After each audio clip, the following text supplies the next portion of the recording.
परमेश्वर के दैनिक वचन। अब तुम्हारा प्रयास प्रभावी रहा है या नहीं, ये इस बात से मापा जाता है कि इस समय तुम लोगों के अंदर क्या है।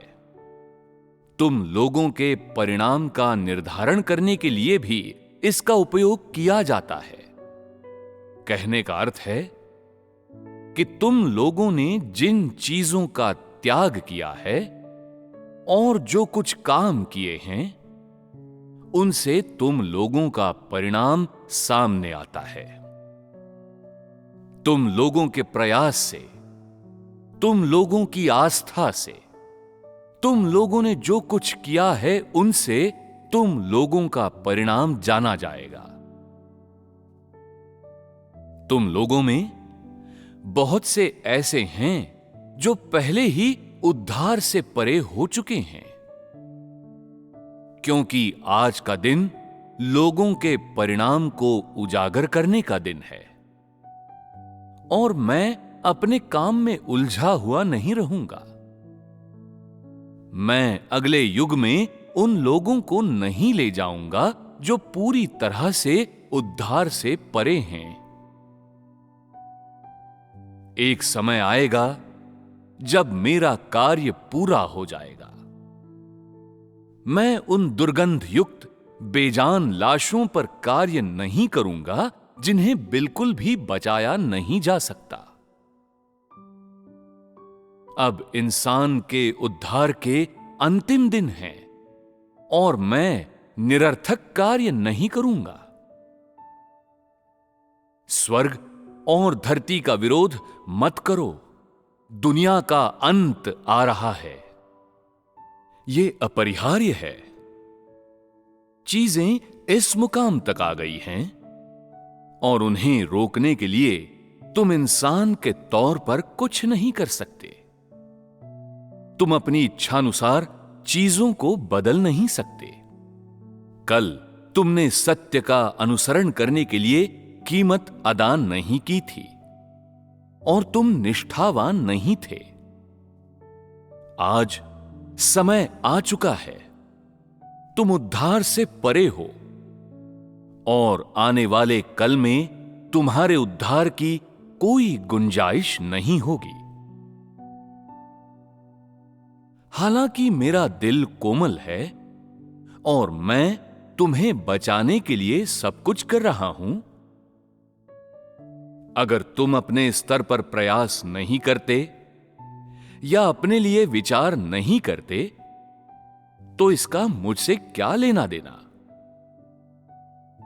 जो लोग केवल अपने देह सुख की सोचते हैं और सुख साधनों का आनंद लेते हैं, जो विश्वास रखते हुए प्रतीत होते हैं लेकिन सचमुच विश्वास नहीं रखते, जो बुरी औषधियों और जादू टोने में लिप्त रहते हैं, जो व्यभिचारी हैं, जो बिखर चुके हैं, तार तार हो चुके हैं, जो यहोवा के चढ़ावे और उसकी संपत्ति को चुराते हैं, जिन्हें रिश्वत पसंद है, जो व्यर्थ में स्वर्गारोहित होने के सपने देखते हैं, जो अहंकारी और दंभी हैं, जो केवल व्यक्तिगत शोहरत और धन दौलत के लिए संघर्ष करते हैं, जो कर्कश शब्दों को फैलाते हैं, जो स्वयं परमेश्वर की निंदा करते हैं,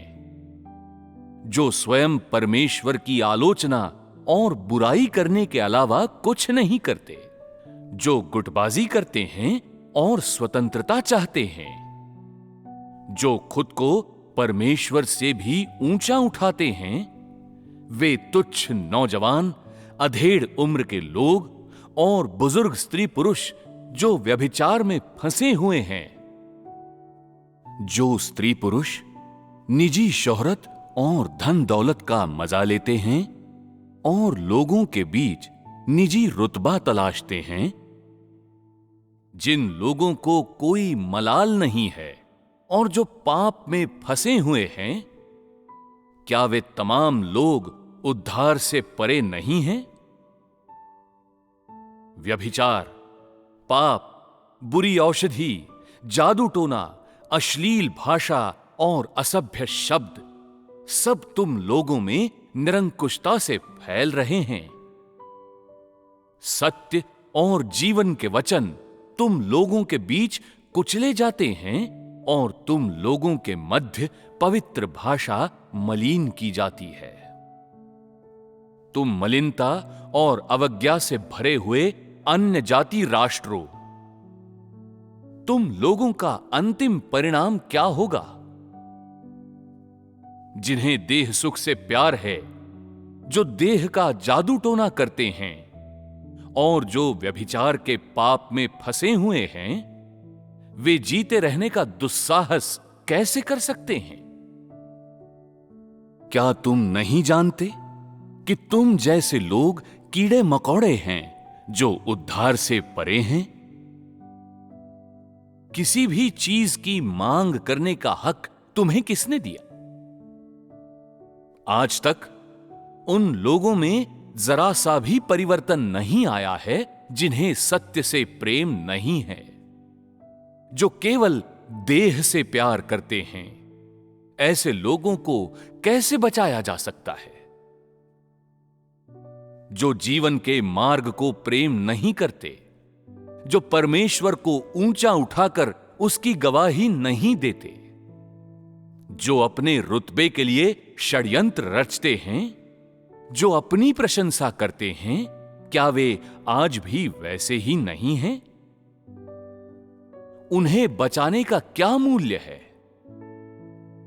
तुम्हारा बचाया जाना इस बात पर निर्भर नहीं है कि तुम कितने वरिष्ठ हो या तुम कितने साल से काम कर रहे हो, और इस बात पर तो बिल्कुल भी निर्भर नहीं है कि तुमने कितनी साख बना ली है, बल्कि इस बात पर निर्भर है कि क्या तुम्हारा लक्ष्य फलीभूत हुआ है।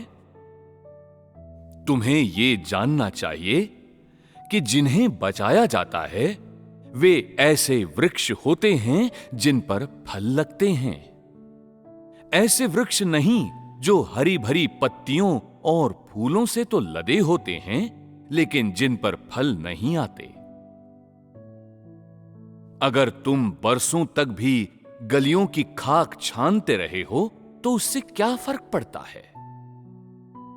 तुम्हारी गवाही कहां है? परमेश्वर के प्रति तुम्हारी श्रद्धा खुद के लिए तुम्हारे प्रेम और तुम्हारी वासना युक्त कामनाओं से कहीं कम है। क्या इस तरह का व्यक्ति पतित नहीं है? वे उद्धार के लिए नमूना और आदर्श कैसे हो सकते हैं? तुम्हारी प्रकृति सुधर नहीं सकती। तुम बहुत ही विद्रोही हो। तुम्हारा उद्धार नहीं हो सकता।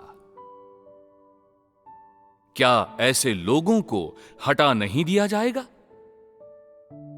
क्या मेरे काम के समाप्त हो जाने का समय तुम्हारा अंत आने का समय नहीं है? मैंने तुम लोगों के बीच बहुत सारा कार्य किया है और बहुत सारे वचन बोले हैं।